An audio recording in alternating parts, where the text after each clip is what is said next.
అనగనగనగనగనగా ఒక అడవి ఉంది. ఆ అడవిలో ఒక ఎలుక కూడా ఉంది. ఆ ఎలుక ఒంటరిగా జీవిస్తుంది. ఈ ప్లేస్‌కి ఎవరైనా వస్తే బావుండు. వాళ్ళతో నేను మంచిగా పరిచయం పెంచుకొని ఎంచక్కా ఆడుకోవచ్చు. ఎన్నాళ్ళని ఒక్కదాన్నే ఉండను. నాకెవరితో అయినా ఆడుకోవాలనిపిస్తోంది. ఇక్కడికి దేవుడు ఎవరినైనా పంపిస్తే బావుండు. నేను వాళ్ళతోటి చక్కగా ఆడతాను, పాడతాను. నా దగ్గర ఉన్న ఆహారాన్ని కూడా వాళ్ళకి ఇస్తాను అని అనుకుంటూ ఆ ఎలుక అలా ఉంది. అలాగా అది ప్రతిరోజు ఒక కొత్త మిత్రుడు ఎవరైనా వస్తే బావుండు అని అనుకుంటూ ఉంది. అది కూడా తన సైజులో ఉండే మిత్రులైతే బావుంటుంది అని అనుకుంటుంది. అలా అనుకుంటూ ఉండగానే ఒక కప్ప దానికి కనిపించింది. ఆ కప్ప సేమ్ ఎలుక ఎలాగో ఒక మిత్రుడు కావాలని కోరుకుంటుందో కప్ప కూడా అలాగే ఒక మంచి మిత్రుడి కోసం వెతుక్కుంటూ వచ్చింది. ఎలుకేమో ఒకే చోట ఇక్కడికి ఎవరైనా వస్తే బావుండు అనుకున్నట్టుగానే కప్ప ఇక్కడికి ఎవరైనా ఒక మంచి మిత్రుడు వస్తే బావుండు. వాళ్ళతోటి నేను పరిచయం పెంచుకుంటాను అని అది అక్కడే ఉండకుండా అదే వెతుక్కుంటూ వచ్చింది. అలా వెతుక్కుంటూ రాగానే కప్పకు ఎలుక కనపడింది. ఎలుక చూడగానే కప్ప నచ్చేసరికి హాయ్ మిత్రమా అంటూ హాయ్ చెప్పింది. అప్పుడు వెంటనే కప్ప హలో మిత్రమా, నువ్వు బాగున్నావా? నేను ఇక్కడికి ఒక మంచి మిత్రుడిని వెతుక్కుంటూ వచ్చాను. ఎవరై ఉంటారా అని చూస్తున్నాను. అది కూడా వాళ్ళు నా సైజుకు తగ్గట్టు ఉంటే బాగుండు అనుకున్నాను. నువ్వు అలాగే ఉన్నావే, సేమ్ నా అంతే ఉన్నావు అని చెప్పింది. అప్పుడు ఎలుక కూడా సేమ్ కప్పలాగే నేను కూడా నీలాగే ఫీల్ అవుతున్నాను.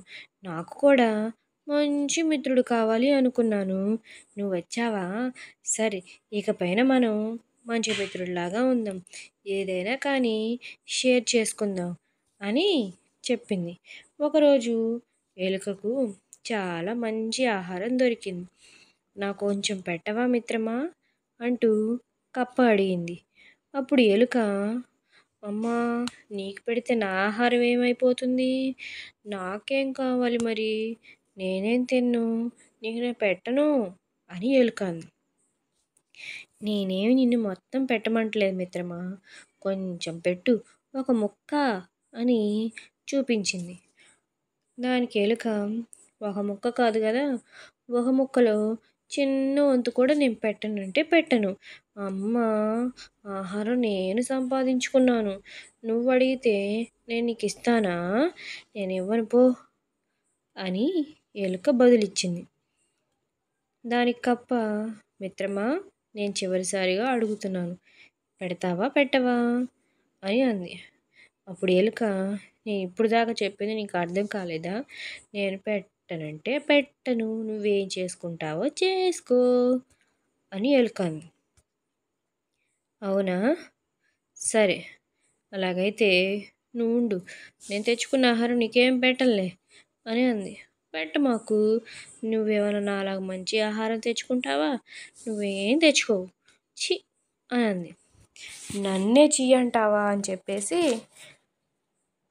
దానికి కప్ప ఏమిటో చూపించాలి అనుకుంది. అందుకని కప్ప చిన్న చిన్న పురుగులను పట్టుకొని తింటూ ఉంది. అప్పుడు ఎలుక కూడా కప్ప మిత్రమా, నాకు ఒక పురుగునివ్వవా అని అడిగింది. అమ్మా, బాగా ఇస్తా నీకు, నువ్వు ఇందాకల ఆహారం తెచ్చుకున్నావు, నాకు పెట్టమంటే పెట్టలేదుగా, పైగా నేను పెట్టను పో, చీచా అన్నావు, ఇప్పుడు ఎవరు పెడతారమ్మా నీకు, నేనేం పెట్టను అని కప్ప అంది. అంతేనా, ఇంకంతేనా, నీకు నాకు ఇంకంతేనా, అట్టయితే నువ్వు మంచి మిత్రుడు కాదు అని ఎలుక అంది. ఎలుక బాగా కోపం వచ్చేసరికి అగ్గిపుల్ల ఒకటి తీసుకొచ్చి ఇదిగో, నువ్వు ఎట్ట చేసావంటే అగ్గిపుల్లతో నిన్ను ముట్టిస్తాను అని చెప్పింది. అది చూడగానే కప్పకు ఎంతగానో నవ్వు వచ్చేసింది. నువ్వు భలే జోకులేస్తావే, నాకు ఇలాంటి జోకులు వేసే వాళ్ళంటే మహా ఇష్టం. ఏయ్ జోకులే, భలే జోకులేస్తున్నావు అని ఇద్దరు వాదులాడుకోవడం మొదలుపెట్టారు. అలా వాళ్ళిద్దరు వాదులాడుకోవటం ఒక చిలుక చూసింది. మీరెందుకు ఇంతగా తగాదాడుకుంటున్నారు అని చెప్పింది. ఈ ప్లేస్లో మేము ఎవరిమైనా ఒక్కళ్ళమే ఉంటాం, తను నాకు ఆహారం పెట్టట్లేదు అని ఎలుక చెప్పింది. సేమ్ కప్ప కూడా అదే చెప్పింది.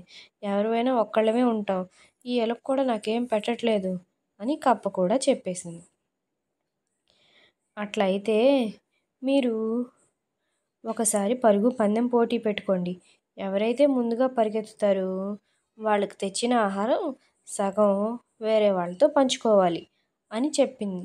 ఆ మాట నచ్చింది ఎలుకకు.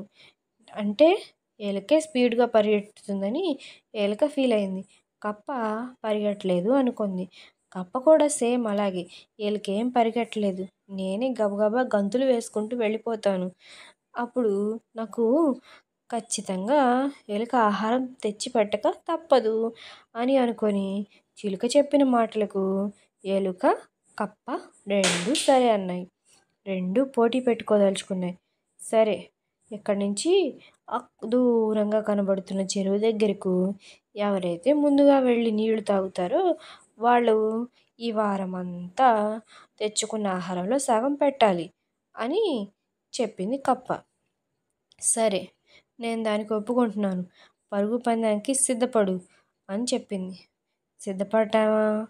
సిద్ధపడేదేముంది, ఎప్పుడో ఎందుకు, ఇప్పుడే ఇక్కడి నుంచే ప్రారంభిద్దాం అని చెప్పింది కప్ప. సరే, నీకు అంత ముచ్చటగా ఉందిగా, రా, నాలాగా నువ్వు పరిగెట్టగలవో లేదో చూద్దాం అని చెప్పింది ఎలుక. ఇక రెండు పరిగెత్తటం మొదలుపెట్టాయి. రెండు గంతులు వేసుకుంటూ కప్ప వెళ్తుంటే అడుగులో అడుగు వేసుకుంటూ స్పీడ్గానో నెమ్మదిగానో ఎలుక కూడా సేమ్ ఇద్దరు ఒకే రేంజ్లో పరిగెట్టుకుంటూ గెంతులు వేసుకుంటూ వెళ్తూ ఉన్నారు. అప్పుడే అవి అలా వెళ్తూ ఉండగా ఆకాశంలోంచి ఒక గ్రద్ద కిందకు చూసింది. బాగా ఆకలి మీద ఉన్న గ్రద్దకు ఏదైనా ఆహారం కనపడితే బాగుండు అనుకుంటూ ఉండగానే ఎలుక కప్ప రెండూ ఒకే చోట కనపడ్డాయి.